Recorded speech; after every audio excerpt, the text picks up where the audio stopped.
तरकीब तेनाली राम की।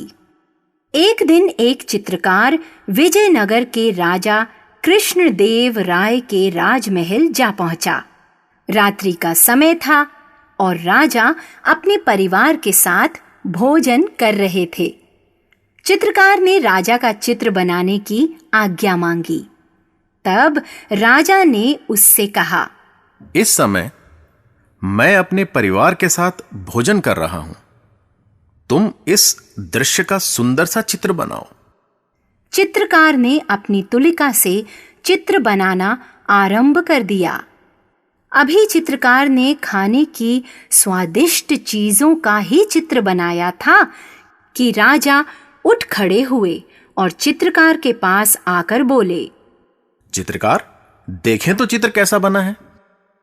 चित्रकार का चित्र अधूरा था।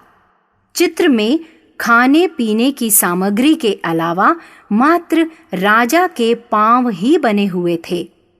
राजा को यह देखकर गुस्सा आ गया और उन्होंने पहरेदारों को उस कलाकार को राजमहल से बाहर निकाल देने का आदेश दिया।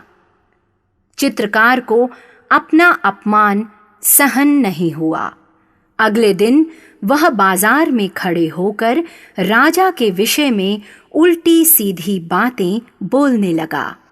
संयोग से उसी समय तेनालीराम वहां से गुजर रहा था। भीड़ देख वहीं खड़ा हो गया और उसकी बातें सुनने लगा।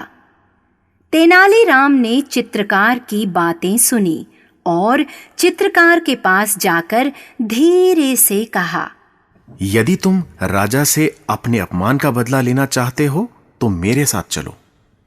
तेनाली की बात मानकर चित्रकार चुपचाप उसके घर चल पड़ा।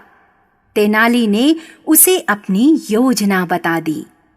फिर सारी रात चित्रकार तेनालीराम का चित्र बनाता रहा। सुबह सवेरे ही तेनालीराम ने वह चित्र ले जाकर राजमहल में दीवार के सामने खड़ा कर दिया। चित्र को देख प्रत्येक दरबारी को लगा कि स्वयं तेनालीराम वहां बैठे हुए हैं। सुबह जब राजा कृष्णदेव राय टहलते हुए वहां पहुंचे तो उन्हें भी ऐसा ही महसूस हुआ, परंतु उन्हें यह देखकर आश्चर्य हुआ कि आज तेनालीराम उनका अभिवादन क्यों नहीं कर रहा है। कुछ देर बाद जब राजा दोबारा चित्र के पास से गुजरे तो उन्हें लगा कि तेनाली अभी भी नहीं हिलडुल रहा है। तीसरी बार भी ऐसा ही हुआ। अब राजा गुस्से में आकर तेनाली को डांटने लगे, परंतु उन्हें यह देखकर हैरानी हुई कि वहां तेनाली नहीं बल्कि उसका चित्र रखा हुआ है।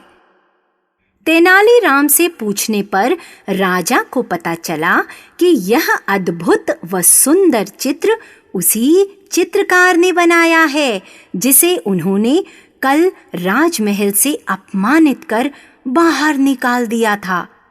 राजा ने चित्रकार को बुलाकर उसका सम्मान किया और एक थैला भरकर सोने के सिक्के देकर उसे पुरस्कृत किया। चित्रकार बहुत खुश हुआ और राजा को धन्यवाद देते हुए बोला, महाराज, यह सब तेनालीराम के कारण ही संभव हो सका है। राजा ने उस चित्रकार को विदा करते हुए कहा, तेनालीराम ने न केवल तुम्हें गुस्से पर काबू रखने की सीख दी है, बल्कि उसने मुझे भी यही पाठ पढ़ाया है।